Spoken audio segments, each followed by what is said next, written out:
Now.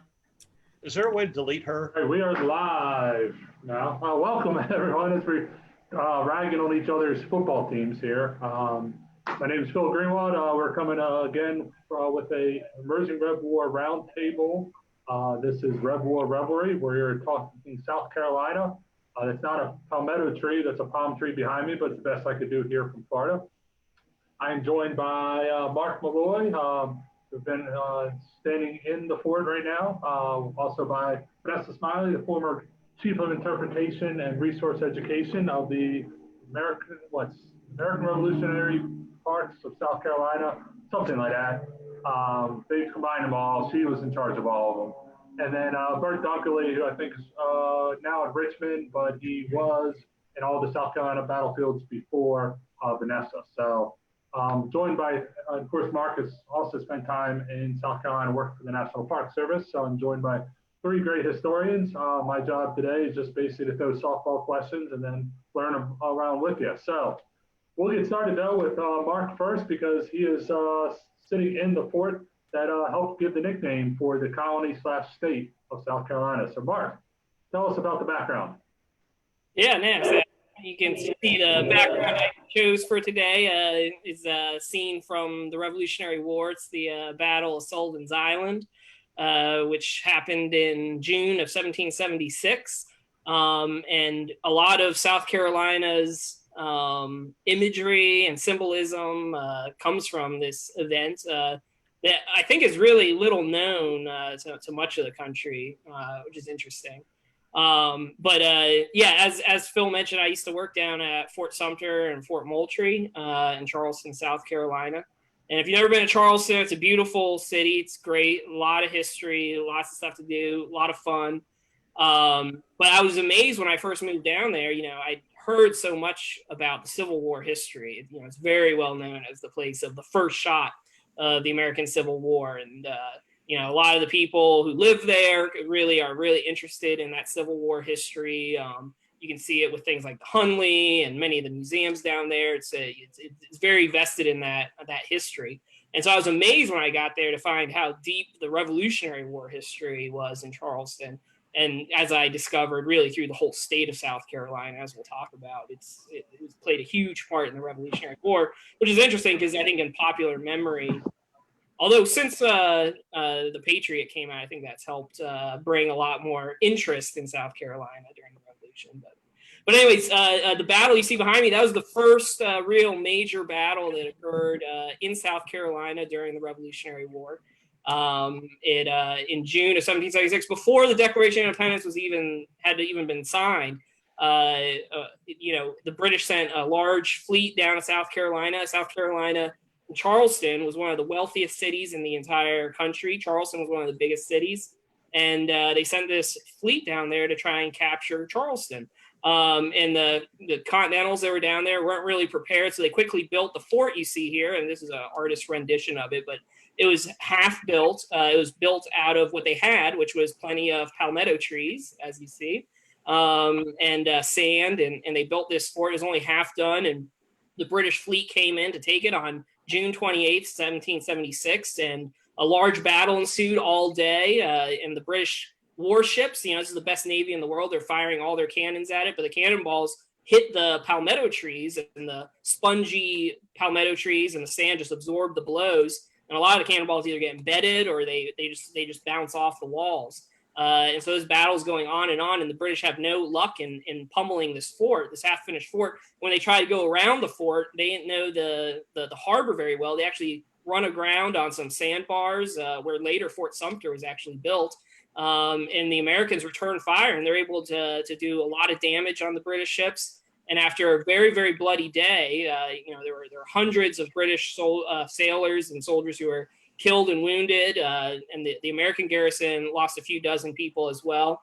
But eventually, the British fleet is forced out of the way, and the Americans were victorious. And the British are actually going to leave, and that one battle saved Charleston and South Carolina from British invasion for 4 years. And they're not going to come back until the war has progressed much differently in the north. But like I said, a lot of the symbols come out of this. You can see the flag flying right here. It was a blue flag with a white crescent moon on it. And the commander of the fort, William Moultrie, had that flying there. And the white moon was a heraldry symbol that represented the second-born sons. Because, all the first-born sons over in England, they inherited all their properties, and the second-born sons were forced to come to the colonies. And so they chose that as a symbol and put that on their flag. Because of the great victory and because the palmetto tree actually helped, they made the palmetto tree the state symbol of South Carolina, and that's why you see that gracing the flag to this very day. So people who drive down to go to Myrtle Beach or the beaches in South Carolina, they see the palm tree and the moon, and they think, oh, it's a nice little beach scene. No, that is tied entirely to this one battle in 1776 during the Revolutionary War. Talking about the drive down and everything, we got our first question from William Smith, and I'll open this up to the group. Were there any battles fought near the Ashley River, about 10 minutes north of the present-day Magnolia Gardens site? Want to take that? Ashley River, Magnolia Gardens. That's great. The Ashley River, connects right up to Charleston Harbor. I used to work at a plantation just near there, Middleton Place plantation. There were various, and we can talk about this, but there were numerous hundreds of skirmishes that are occurring routinely throughout the Low Country. But during, that was all part of this major operation during the siege of Charleston, which we can talk about in a little bit, in 1780, when the British, when the Empire strikes back, when they come back to take Charleston again, they're actually going to, rather than try and fight this naval battle that works so poorly for them, they're actually going to send a whole detachment up past the Ashley River, and they're going to cross not far from where Magnolia Gardens and not far from Middleton Place, actually, where, if you know where Drayton Hall is, that's where the British are going to cross, and then they're going to come down via land, and they're going to ultimately win a great victory there. That the siege of Charleston in 1780 really hasn't been talked much about throughout history, for obvious reasons, because it turned out to be a major defeat for South Carolina and the American cause, but played an important role in the road that led to ultimate independence. Third road, after they destroyed the Continental Army, their largest loss in U.S. forces to Harper's Ferry in 1862. There you go. I also joined talking about the Civil War. That's all I'll say about that. Then they move up. Of course, what's left of the Continentals is the Waxhaws, whether that's a massacre or a battle. We can open that debate. But then they move into the backcountry. So we have two historians that have spent a lot of time in the backcountry. So we'll kick it to Vanessa, ladies first, right? Kick it to Vanessa. So what happens in the backcountry? The British continue to be victorious, right? Sure. No, what's really interesting, so a little bit of my background, I have to admit, I first got into Rev War up north when I worked in New Jersey at Morristown. So I bled the mindset of, New Jersey was the crossroads of the American Revolution. Everything was up north. That's where the war was made or broken. And then I come south and I realize that's not necessarily the case. I think you can make an argument either way, but I realized just the seriousness of if we're going to talk Civil War, I think the first true American Civil War is happening, particularly in South Carolina. You've got the folks in the Low Country, as Mark mentioned, that's an incredibly wealthy town. You have incredibly wealthy citizens who have very strong mindsets. But then you have the folks in the backcountry who are hardworking, and not that the Low Country is not hardworking, but you have people who are literally out on the frontier just trying to survive. A lot of them have already been through the French and Indian War, dealing with Cherokee relations, both good and bad.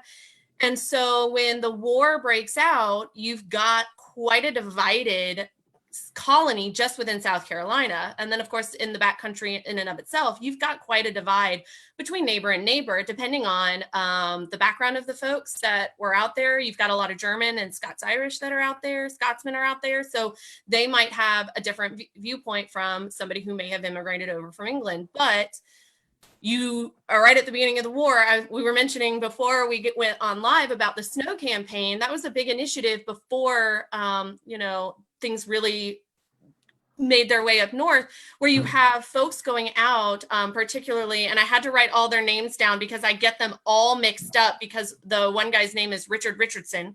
And you've got kind of these two sets of people going out trying to get loyalty or trying to draw in loyalty depending on which side they're on. So in 1775, before, kind of things are really kicking off, you have the first land battle south of New England at 96, the first battle of 96, which is in November of 1775. And it's one of those instances where the backcountry is realizing that this war is not just something that's happening down in the low country with all these wealthy bureaucrats who are going to decide what they want to decide. It's actually hitting home, and loyalties are having to be decided fairly quickly. And so that was the Battle of 96, but it was actually several days long. And it ended up officially being a truce, but there can be arguments on whether or not who succeeded over who, but that is where one of the first patriots in South Carolina was killed during that battle. And if you go to 96 today, you can actually see a monument to James Birmingham. His remains, or what they believe to be his remains, were found during an archaeological study back in the 1970s. And I know that one day they hope to actually identify for sure whether or not that was James Birmingham. But you can see a monument to him and learn more about the story of that first battle. That's not what 96 seems to be known as. A lot of people think of it as the siege, which happens later when the Empire strikes back and they come back south and try to deal with some of the South Carolinians. But that was a pretty significant, that's going to be in South Carolina. That's going to be one of the first 250th anniversaries for the National Park Service is at 96. And I think a lot of those sites up in the backcountry, 96 is not the only one. You're really seeing that, like I mentioned before, about that American Civil War. The first Civil War between here in America is between those colonists who are trying to decide whether they're going to go loyal to the king or whether they're going to stick it out with the Patriots. So you're really seeing, I know I made a comment last week on the live about more battles in South Carolina than in any other colony. And a lot of those are happening between local militias. Local militias are being built up in 1775 before these folks come out to try to convince one way or the other. And it's pretty significant just for the colonists of whether they have to decide, are they going to stick it out with the king or if they're going to go with the Patriots. So I know 96 is not the only one, but that's early on in the war. If we're sticking with the timeline, there are other sites that are later in the war that become pretty significant in the domino effect that leads to Yorktown, to the surrender at Yorktown. So I don't know if you want to get into those quite yet, but at least in early wartime, the first Battle of 96 is one of those significant ones that happens. I just want to say before we move on that you've started a firestorm, Vanessa, because now we have people commenting on whether New Jersey or South Carolina. I knew it. Good. I think fellow Park Service Jason Workesteed said that he's going to die on this hill by saying it's Jersey by far. Just saying that thanks for starting that. Sure. But yeah, so we can jump around. We don't really have a timeline. This is kind of more of a happy hour, so hopefully everyone still has their drink that's joining with us. Seems like all the historians do. So we're staying backcountry. I mean, if 96 was the first, of course, we've always heard of cow pens with Daniel Morgan, but I think Bert worked at this battlefield, right? Kings Mountain. Am I wrong, right? I forget all the battlefields you worked at. I think it's one of the ones you beat me applying to. So Kings Mountain, is that important, one of those overlooked battles that we talked about last week, or how important is that in the overall scheme of things? Well, I want to make 2 points that I think will help lay the groundwork for what we're talking about. And Mark and Vanessa have alluded to this already tonight. And the way I like to look at the conflict in South Carolina, there's 2 important points. And one is the state is very different east and west. low country and back country. It's very different politically, economically, geographically. It's demographics. Uh, that is important, and that's essential to keep in mind as the war unfolds. And the second thing is the way the war is fought in South Carolina. In the beginning, the war is low country. It's around Charleston. And then the later phase of the war doesn't happen for several more years. And that's mostly in the back country. And by then the character of the war has changed. The way the war is conducted has changed. And the political realities are very different in 1780 than they were in 1776. So I think it's important to keep those things in mind as we talk about all this. But Phil, you asked about Kings Mountain. Kings Mountain is an extremely important engagement. Thomas Jefferson called it the turning point, but I really think it was. You can argue about turning points, but the British had momentum going up to that point as they had invaded the state and run roughshod over it, taking control, running the Americans off, establishing a measure of political control. And Kings Mountain stops them in their tracks. And they're never able to recover their momentum, and they're never able to recover in terms of the saving face, the fallout from what happens at Kings Mountain. Because Kings Mountain, remember, was not a battle fought between British troops and American troops. It's Americans on both sides. It's loyalists and Americans. I don't use the term Tory and patriot, but Kings Mountain really shows how things are going to unfold if you side with the British or the loyalists. So, all right, anybody want to say, so we talked Kings Mountain. We have a difference, last week, but I had people commenting now, Camden, Huck's defeat. Of course, we know who the Camden comment came from. Cowpens, someone said 1-2 punch in the Southern campaign. But besides that, we always concentrate on them. There are multiple battles that are going on across South Carolina. Anybody want to talk about? We'll throw that out there. Anything else that people should know about? What's these small little engagements? Don't all talk at once. There's the Battle of Musgrove Mill, and that's a state site that you guys can visit still today. I'm not an expert at Musgrove Mill, but that's another one that was another battle that I think in the grand scheme of things, it's one of those pieces to that longer puzzle or to that domino effect of trying to reach something like Kings Mountain. I know many people will disagree that Kings Mountain was the turning point, but you've got talking about Cowpens. I mean, if anybody has seen The Patriot, it's kind of that final battle's kind of modeled on Cowpens. You've got some strategies that are starting to be put into place with the double envelopment, but some of that's kind of happening by accident. It's not necessarily the initial plan when Morgan first goes in, but he recognizes something on the battlefield and says, oh, hey, hold on, wait a minute. This is something I can use to my advantage. And that happens after Kings Mountain. So whether Kings Mountain really set it up for Cowpens to become a success is, I think it's a really interesting argument. And one that when I worked at those sites, because the parks that I worked at was 96, Kings Mountain, Cowpens, and the Over Mountain Victory Trail. And that's something you could put all of those interpreters in a room together and they could argue until they're blue in the face which of those battles was most important. I think what it comes down to is, and I know Mark and Bert both have talked on this, is the fact that these are Americans fighting each other in a lot of these different engagements. Some of the battles, and of course I'm drawing a blank, but some of the battles are really just skirmishes between these local militias that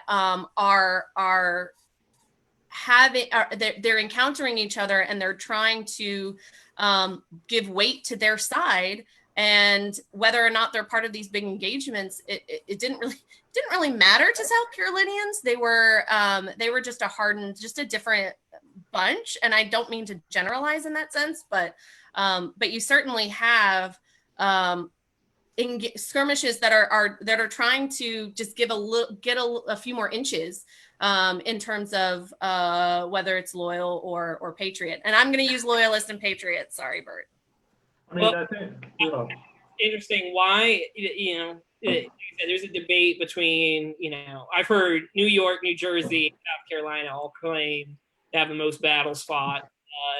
You just mentioned 4 national parks dedicated to battles in South Carolina, not including state parks and all these.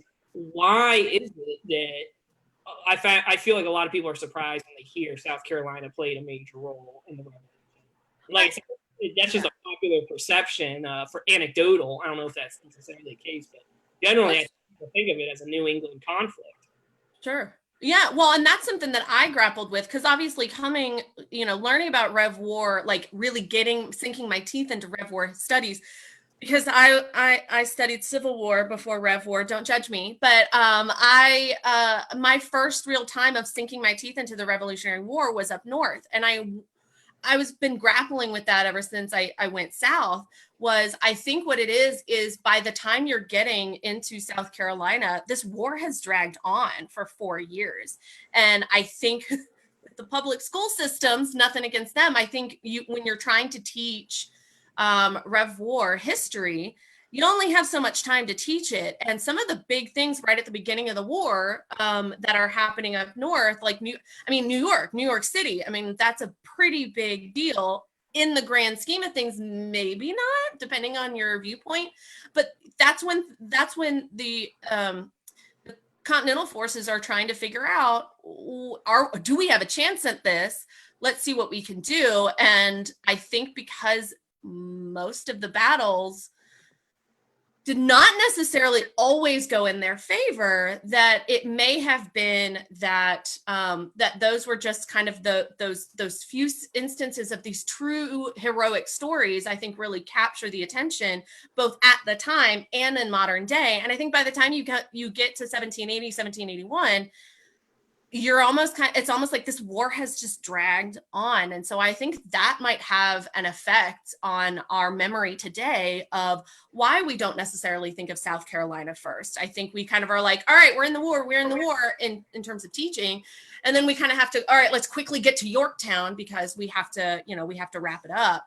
And so I wonder if that's why. I've recently been looking into state curriculums. And South Carolina, I know they just changed their state curriculum, but Cowpens was listed specifically in their state curriculum that 4th graders had to learn about Cowpens National Battlefield for the state of South Carolina. It was a state standard.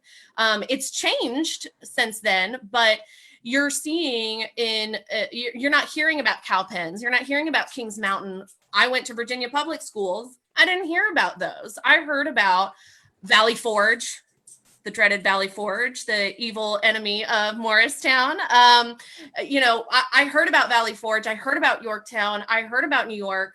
I heard about Princeton. And yet I wasn't hearing, when I was in public schools, I wasn't hearing about the battles that were happening down south.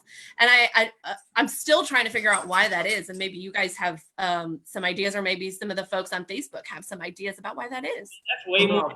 2 points. School. I got the Revolutionary some battles, and then we moved on, so we didn't even get that. So I'm gonna throw out 2 points here. First, backtracking a little bit, I think it was John Buchanan, the great historian, said that the revolution started, or Civil War was just finishing unfinished business that was left over in South Carolina and so forth. Because one of the questions of battles is what constitutes a battle or a skirmish or whatnot. I mean, you have neighbor versus neighbor. And for large swaths of it, you don't have major continental armies campaigning in South Carolina or fighting in South Carolina. And I think furthermore, what hurts South Carolina as well with most battles is that, Vanessa made the point that the armies moved to Yorktown. Cornwallis goes north, Washington goes south. Well, Greene turns south after Guilford, heads south, but he doesn't win. I mean, and so what can you talk about as an American victory when he loses like 96, Hawkirk's Hill, Utah Springs? I mean, he even says himself, we get beat and we rise again. How do you summarize that, especially in post-war, trying to build up the American psyche about, hey, we defeated the British. Oh, we just lost a lot of battles, but drained them. I mean, it's just not one of those things that, hey, we can pinpoint like you can up north to these major decisive battles that bounce off. And So- I think a couple up on is no George Washington in South Carolina. I think that plays a big role. I mean, but Nathaniel Greene is in South Carolina, and I mean, he's got a brewery named after him in North Carolina. He is got towns named after him. He's the second greatest American military commander to come out of the Revolution that is American born. I mean, But he doesn't have one big victory. I mean, I think Dover Courthouse is the closest, and it's like a defeat technically. So. I mean, maybe his biggest victory is supplying the Revolutionary Army after Valley Forge. So there you go. He said he would get no credit for being a quartermaster. You never see a quartermaster written into history. Well, now he's on Facebook Live, 240 some years later. So giving Nathaniel Greene, but he came close. I mean, he's a Washington Junior. I mean, Matty Green's Brewery, by the way, in Greensboro is one of my favorite places. Good stuff. There you go. But I think when we talk about all this, and South Carolina's role has obviously been overlooked, both in public memory and in our educational systems. But I think we all sort of understand, and we need to put it out there because this is important. You know, by the time we get to late in the war, 1779, 1780, the war is stalemated. And so we always think about New England and New York and New Jersey as the heart of the Revolution, but they specifically shifted the focus to the South. The British gave up on the North. You know, they held on to it, but they put all their resources into the South, and it was their last shot to win the war and get it over with, because by that point it's a global conflict with France and Spain and the Netherlands. And so the British want to wrap this up because they've got bigger fish to fry than these little piddly 13 colonies. And so the Southern campaign, small battles, small armies, maybe only 2,000 men in some of these battles that maybe only last 45 minutes. But in terms of significance, that's where the action is. There is no more fighting in the North for the most part. So we have to find a way to emphasize that fact that even though these aren't major battles and major campaigns with lots of troops, that's where the action is by 1780 and 81. The British have put all their resources into the South. And when that fails, game's over. So, going. Well, I was just going to say to that point, I think that the British thought, at the time, the British thought that they actually had a chance in the South because you had more folks who, like, for example, South Carolina backcountry, you had folks who were loyal. The British Army or the British Empire, they protected them during the French and Indian War and protected them against the Native Americans in various situations. So they didn't really have a need for, and this is very generalizing, but they didn't really have a need to try to overthrow the king because the king protected them when they needed it. So I think the British, when they're going in, they think that they've got a chance with some strongholds, particularly in the backcountry or in other enclaves throughout North Carolina, South Carolina, and even into Georgia. But yeah, and Bert, I was wondering if you could talk a little bit about Utah Springs and how that kind of plays into and how important that is into the story of South Carolina. Sure. Utah Springs is a relatively unknown battle. And I think part of that is the fact that it's not a clear-cut American victory. I don't know that I would call it an American victory. I personally call it a draw. But battle fought in September 1781, extremely costly battle. The British lose 35% casualties. The Americans lose about 25% casualties. Think about if we had those kind of casualties at a Civil War battle or a World War II engagement, it'd be much more well known. But Utah Springs happens in the later phase of that Southern campaign. It's on the verge of Yorktown. Yorktown's going to happen the next month. And so that sort of overshadows the remembrance of Utah Springs. But the British they hold their own, but they're so weak from losses that they can't replace. They pull back into Charleston. And so what do the British hold in South Carolina? Charleston, Georgetown, just the coastal areas. And the Americans have taken control of the whole interior of the state. So it's just like a lot of Greens battles. It's a battle they don't necessarily win, but in the aftermath, it has huge ramifications, helps the American cause. I hear there's a good book about that too, by the way. Is there a good book about it? That's what I think someone was alluding to on our comments. So. And I really like you did a blog post, I think, about myths about Springs at some point, about how when I lived in Charleston, South Carolina, I was told, oh, that battlefield's underwater or whatever. And then you go there and it's like, oh, it seems like it's still here. I mean, the edge is off, but like where the major combat happened is still there. And it's a little just like, I don't know how big it is, an acre or something like that of a place that's been preserved or whatever. But really fascinating sight to see. It's a shame it's not, bigger profile. Yes. And I think that's also something, to the memory, at least one of the things I encountered when I lived in Charleston is, and one of the things that, if you go to the site where the Battle of Sullivan's Island took place today, there's the National Park, Fort Moultrie. I see we got Tom Sobel watching. He's one of the rangers down there. That's, the later fort that was built on that place has been preserved, and they do interpret this story there. But the 1780 siege of Charleston that happened 4 years later is not interpreted really anywhere, and it was like impossible to find anybody talk about this. And I one time went to a talk with Carl Borick at the Charleston Museum, and was talking about how all downtown Charleston, where there's now restaurants and bars and shops and very trendy tourist area, it was all part of the battlefield. And it was just amazing to me that none of that was talked about. And when I lived down there, we were able to put up a historic marker in Marion Square denoting the location of the surrender.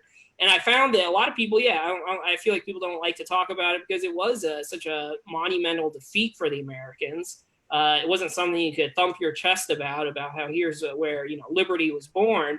But yet, these were men, hundreds who sacrificed their lives fighting for the cause. And many of them ended up in prison ships out in Charleston Harbor. But there's no, memorialization or markers to remember that dark period in Charleston's history, which I found really fascinating. And hopefully, we can get more people to be interested in that topic and want to try and preserve or at least, mark locations where important things like that happen. What surprised me when we were down in Charleston was that you had one of the greatest, even I grew up with tales of the swamp fox, Francis Marion.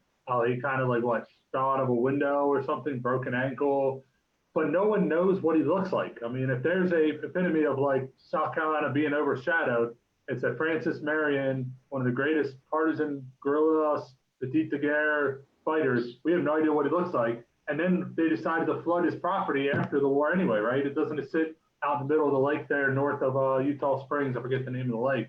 But I think that encapsulates how much South Carolina has forgotten about the Red War stuff, especially in around the Charleston area. But Bert, I think I cut you off.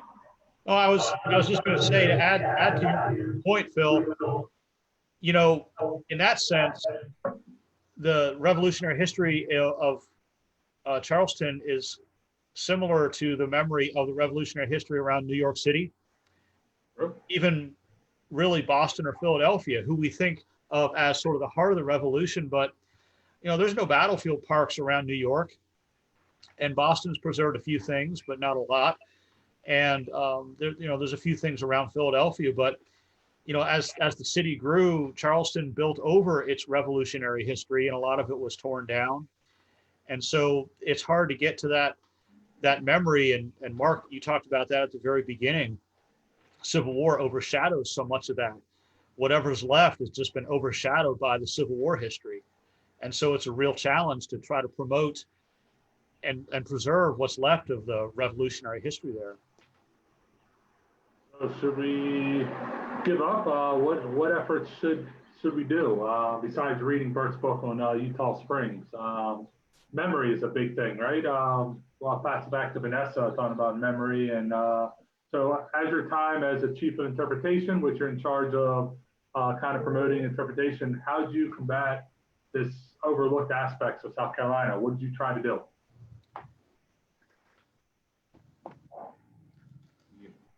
Hear us, Vanessa? Oh, yeah, I'm sorry. It's raining. So I live in the middle of nowhere and the internet starts to fritz out. So I was just sending you a message saying that my internet's out. Can you repeat the question? I was just saying, memory is an important thing. How do we, because if classrooms, as one teacher said, a classroom, they have to skip over it because there's lack of time or interest in founding fathers or so forth. A lot of the battlefields are forgotten. But the backcountry's done a good job grouping these parks together to create one big national park unit. And being a former chief interp whose goal is to promote the park, get awareness and bring people in, how do you help combat this lack of memory from maybe people outside the local community? It's a work in progress. No, what it really takes is, I think it's just starting to share the message. I'm going to sound like a preacher here, starting to share the message. And I think there's a big opportunity with the 250th to do that. And already I think that they're identifying that some of the Southern Campaign parks. So because Phil messed up the name, it's the Southern Campaign of the American Revolution Parks Group. And it consists of those 4 parks, Cowpens, Kings Mountain, 96, and then the Over Mountain Victory Trail. It's really just kind of catching on to the 250th bandwagon a little bit, but also just outreach and continuing to provide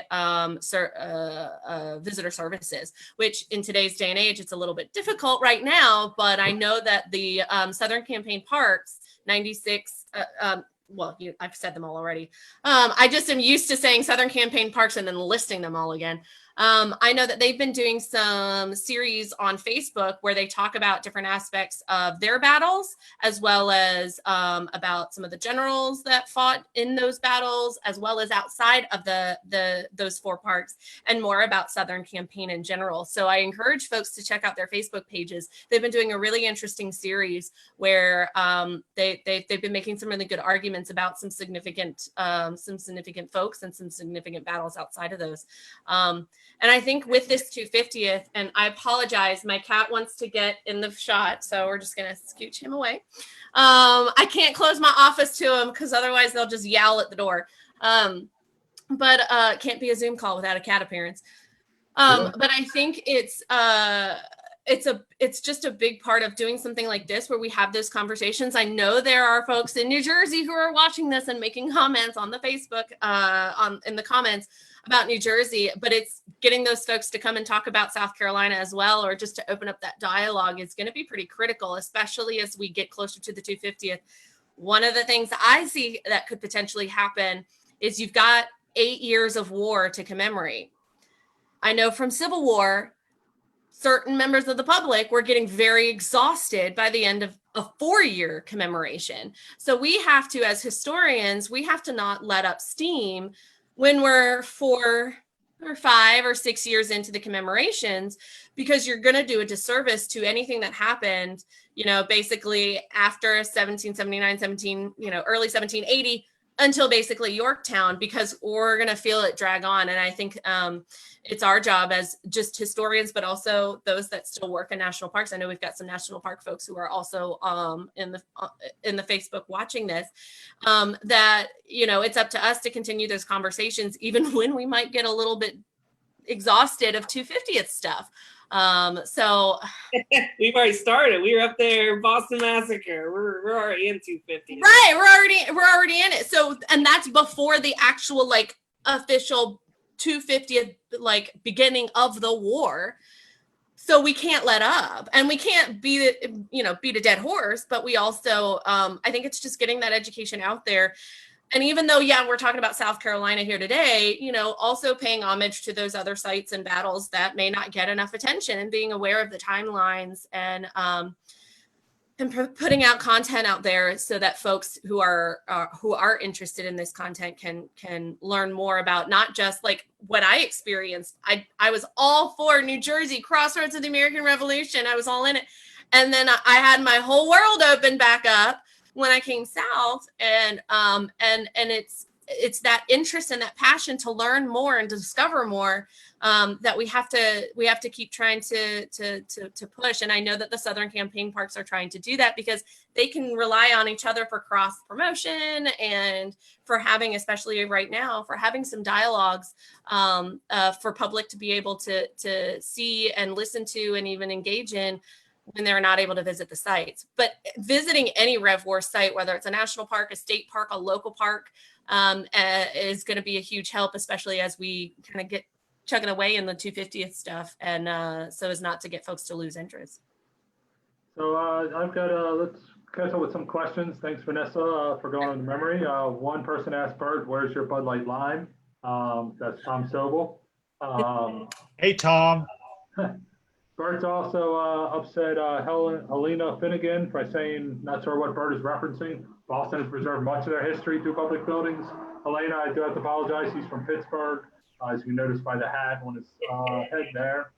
And then a great question that I'll throw out to the whole group from Brian O'Malley. To what extent did hostility to the Union factor in overlooking the revolution a national effort? So maybe South Carolina. Yes. Yes. So, like, yes, Mark, looks like you were going to speak up there. Yeah, no, I mean, I was going to say, it's interesting. Because it's interesting looking at the Low Country, the amount of trauma that happened, the property damage and destruction and death and everything else during the Revolution. It suffers all of this. That's why one of the things why I was really interested that it's been forgotten.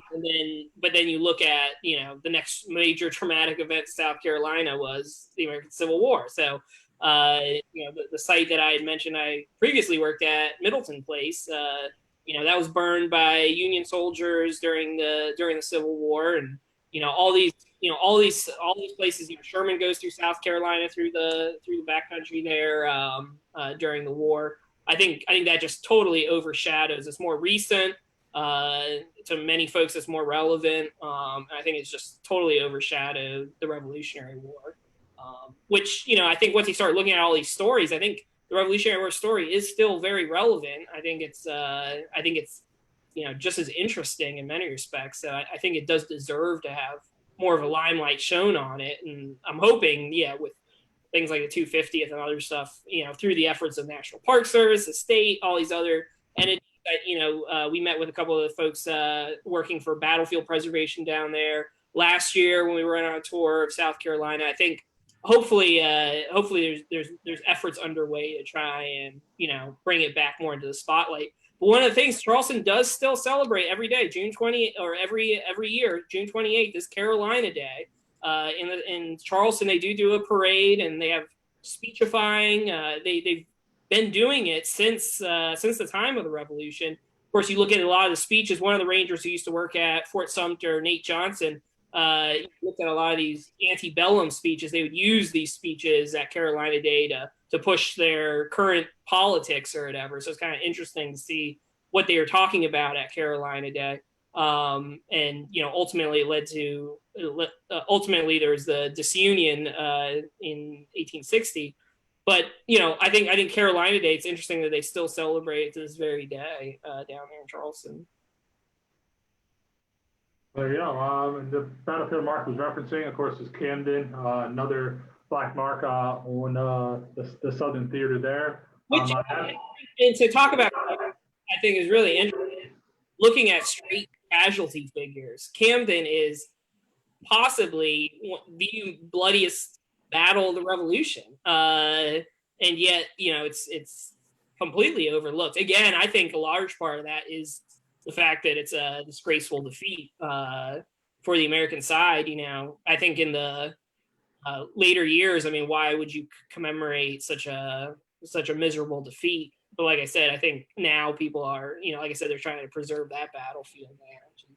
And since I'm already been for last week referred to by someone on this panel as a homer, I'll just mention that, I mean, Maryland does pretty well in South Carolina. I mean, if they would put them on the other side of the field and not those Virginian militia, Camden might have been a little different. I mean, the Marylanders were holding their own. So I got to throw that out. Our heydays, the Revolution through the War of 1812 for Maryland military history. But no, I mean, it is some great efforts by American Battlefield Trust, local preservation groups, Historic Camden, and other ones. I mean, you go around South Carolina, there are dotted trails everywhere. And I want to mention one trail that the Park Service has kind of gotten involved in, is the Over Mountain Victory Trail. We had a comment there.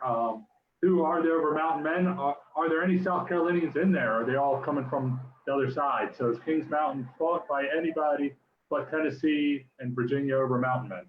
Virginia. Do we know? I know. Vanessa, do you want to do that, or? All you, Bert. I've talked a lot. I want to give you the chance.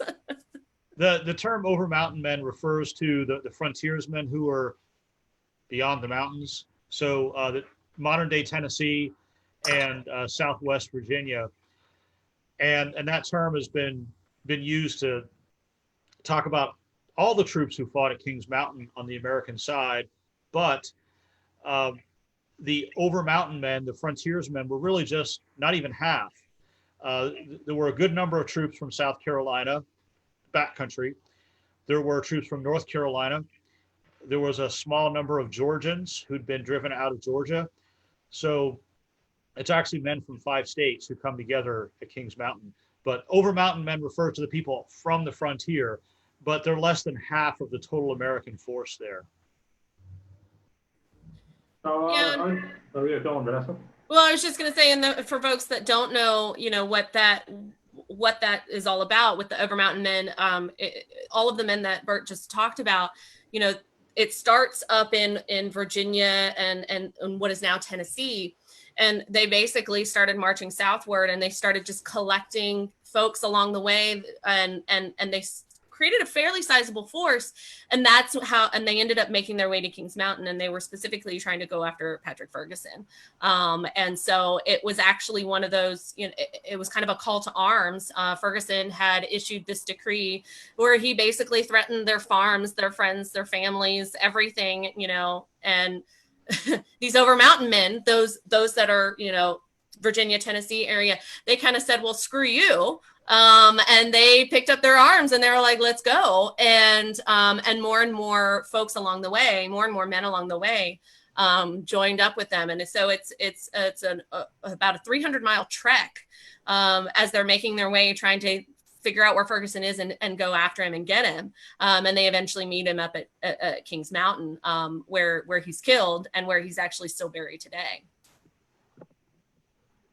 All right, so we got Over Mountain Men, so we have the trail, we have Kings Mountain. As we near the end of the hour here, as we wrap up South Carolina and the Revolutionary War, if there was one point you could make to promote South Carolina Revolutionary War history, what would it be? We'll go around, and then I have a follow-up question after that, unless we get any from our viewers. So thank you for all the ones watching and putting up with us on Facebook right now. So Mark, what's the one point South Carolina and the Revolutionary War? I know you have a publication coming soon in the next year or two about the war, so here's your chance to plug that if you like. Yeah, no, working on I'll plug my Make Sure You're Death about which of course were the turning points.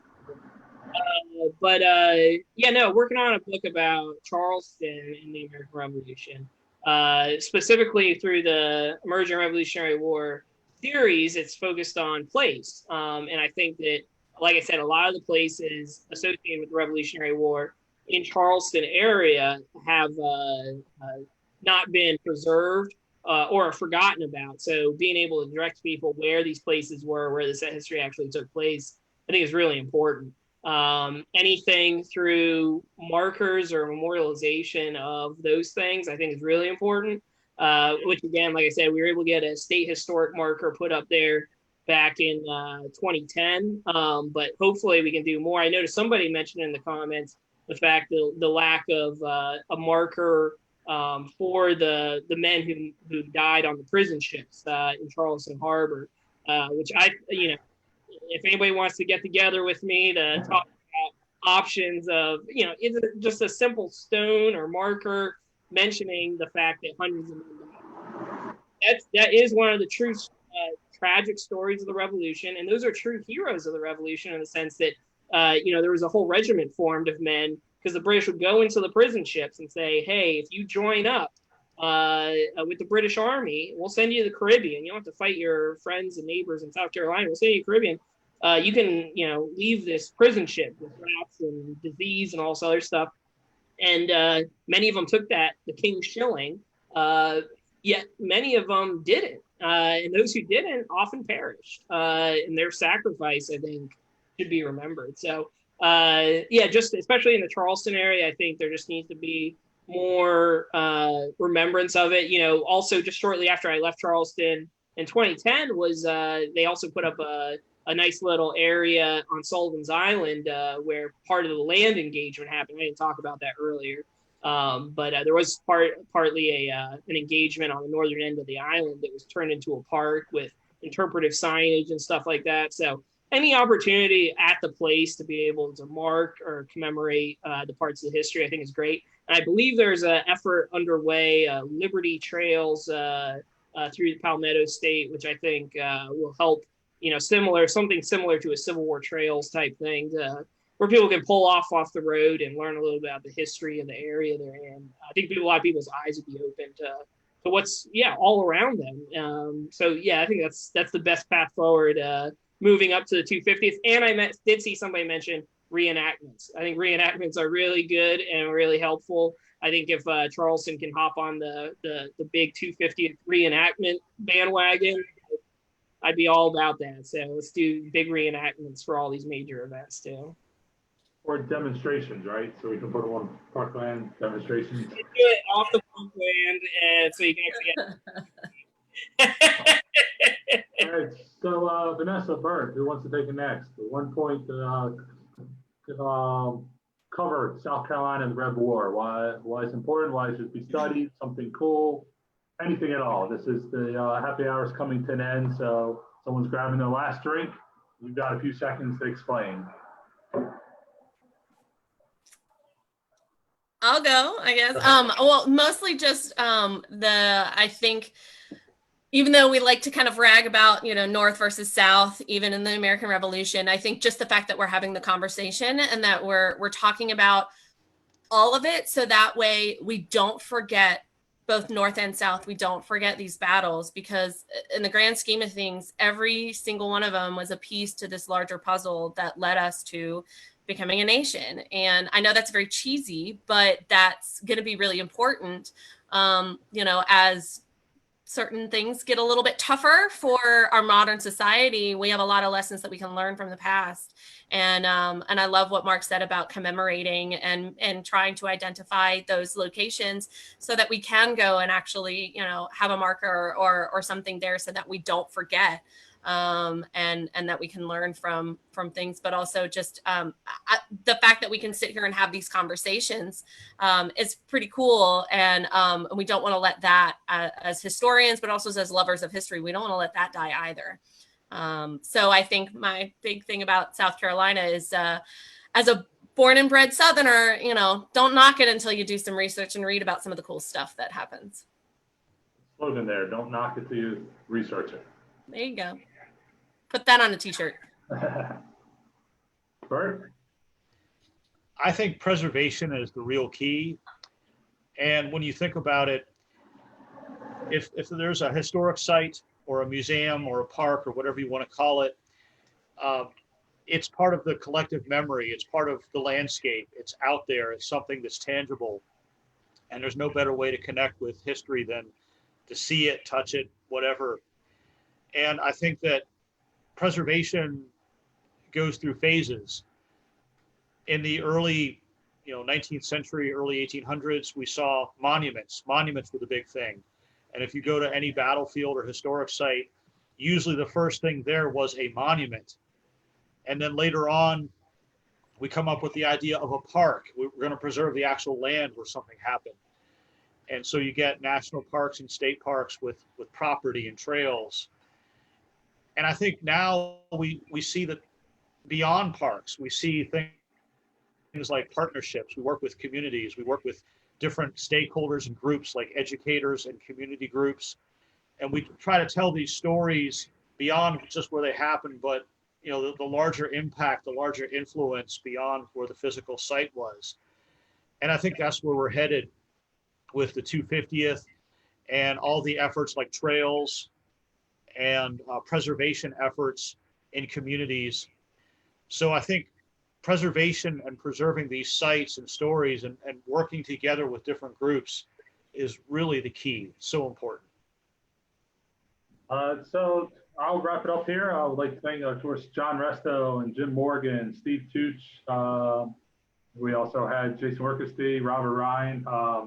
Someone did mention that this is almost a Morristown, former chief intern Morristown reunion, and we included Mark there as well. So a few of us Mark's an honorary chief of Morristown. It's fine.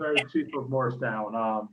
Everything. I think, one of the things that drew me to the Southern Theater actually started in grad school. I was trying to figure out the justifications or the social aspect of why soldiers joined the Maryland Continental Line, specifically the 1st Maryland, looking at the reasons that men fought in the war besides just patriotism or for money or so forth. And so led me to the Carolinas. What I realized is that the Marylanders are there, it's really the whole war in a nutshell. You have, the economic impact. The crops of South Carolina is probably very important to the British. So one of the reasons there's a high level of shared similarities between the Low Country, rice planter kings, and Great Britain. You also have, the emergence of backcountry, that first American spirit. So I think South Carolina captures it all.